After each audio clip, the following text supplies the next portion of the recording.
Behold, a real car key in the year 2022. But the question is, what car does it control? Now, obviously, not something very fancy. In fact, it's very basic. It's so basic, it's a Toyota Corolla. It's a Toyota Corolla Hybrid, but what's different? It's all-wheel drive.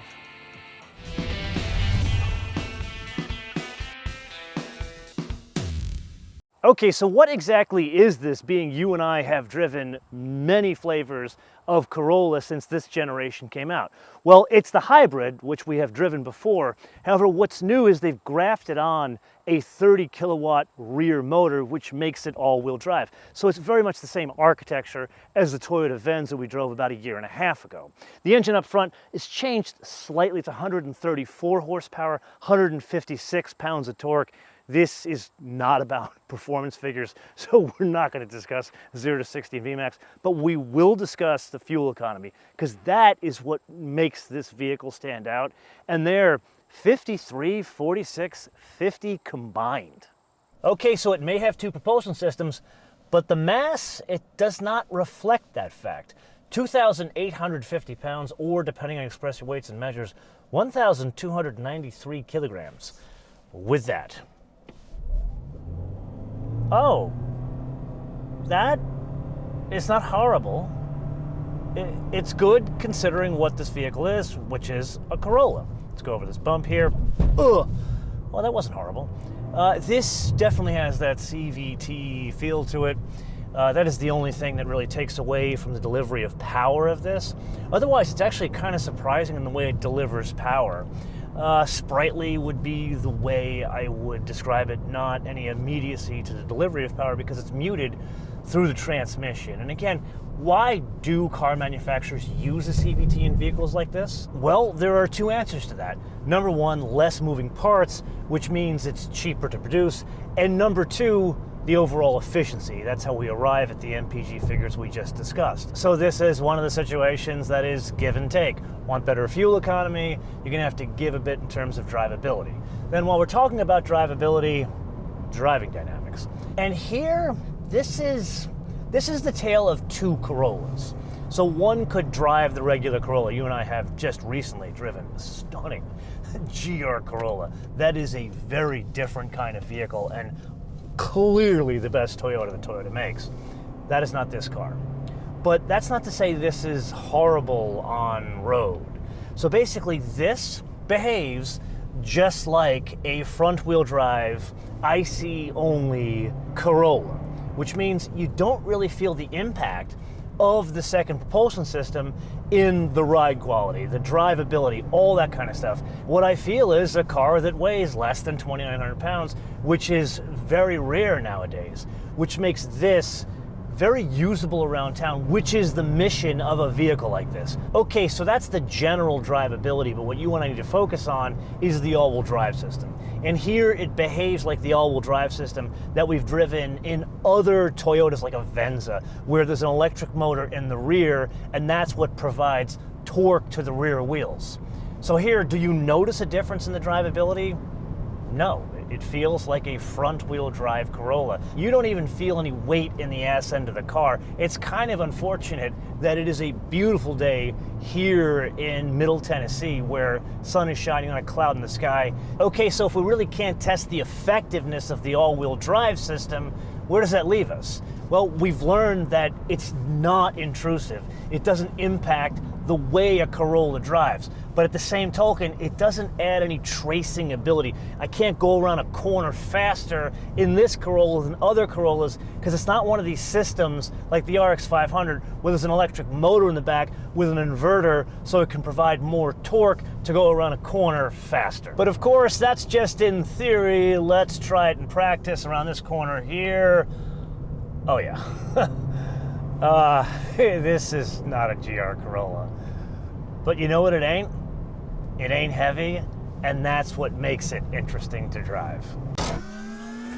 Yes, it is indeed that time again to play your favorite game on the Options Game with today's contestant, a car that is rather rare in today's day and age. No, not just because it has a real key, rather because it does not cost a lot of money. The base price for this is, believe it or not, $22,800. Now, huge Hinweis there. That is the hybrid sedan front-wheel drive.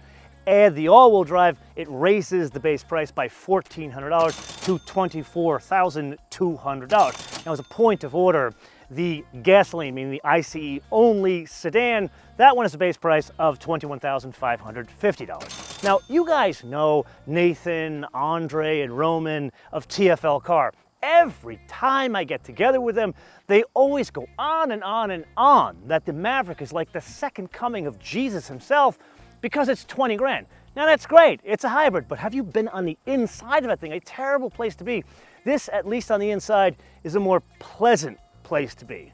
However, the outside of this one in particular, the only way to put it is rental car spec chic, and that is about it. This is a vehicle that has 0 factory options, that is about the worst color one can get. Yes, there was a burgundy one floating around here on the drive. However, it was tied up, so they gave me this one. And it's an attractive car. Man, it's not like an LC500. It's an attractive car that is made worse by that color. So I would pay the extra money for a better color. Which brings us to the only thing we have to pay extra for, the destination and handling of $1,095. And that brings us to the total retail price for a car that has 2 propulsion systems and an electronic all-wheel drive system in 2022, or 23 depending on when you're watching this, $25,295. Okay, so picking up on the color and trim you and I just discussed on the outside, all of those issues extend on the inside, and I would argue it's a bigger travesty on the inside of a vehicle. Many years ago, I had Felix Holst, who runs design for Hot Wheels, on Inside the MotoMan studio. And he left us with a very profound statement. Good design does not cost extra. And I would argue Toyota did a good job on the original design of this generation of Corolla on the inside of the vehicle. It's different, it kind of stands out. Yeah, they've got the screen, but it's not too big. It's got some real hard buttons as well as knobs. The overall tactile feel is good. However, this color, yeah, it's not just the silver on the outside that makes it look like a rental car spec. We need some color on the inside here. Yeah, they tried to do the two-tone here, and I will take my hat off to them for doing that. It's more interesting on the inside of this vehicle, but it's a silver. How about like gray and red on the inside? Granted, it's a Goomba choice, but it would give some life to the inside of the vehicle, and it goes back to Felix's original point. Good design does not cost extra. It would cost exactly the same to make this interior with like a red two-tone or like a tan interior, something different in order to showcase the overall good design on the vehicle, which would make the vehicle overall stand out in a very crowded field. So a bit of a fun fact to bring all this together before you and I part ways for the day. Remember the new RX we recently drove? You guys went nuts in the comments because that car, 55, 60, 65, almost 70 grand, has a nickel metal hydride battery.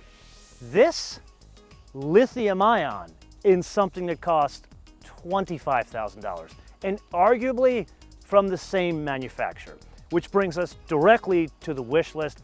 And here, I'm afraid to say anything because anything I say will add cost to a vehicle that stands out because of its cost. So I'm gonna say this, how about an A and a B flavor? Like keep this one, but then make another one that also has non-adjustable dampers, just tuned with more composure. Maybe call that one an XRS. I am just one man, and this is the point of the episode where I turn it around to you guys to opine in the comments below, or via our social media, MotoManTV, all one word, MotoManTV, all one word, Facebook, Twitter, and Instagram. And with that, a little bit behind the scenes, we are shooting here in Franklin, Tennessee, and we are ogling how beautiful this is. Farm country here, farm country there. Then 2 locals, they decide to come through our shot here on a walk, and they share with us that this farm country here just got sold for $5 million, and they will be developing townhouses. Until I see you in the next episode, bis später.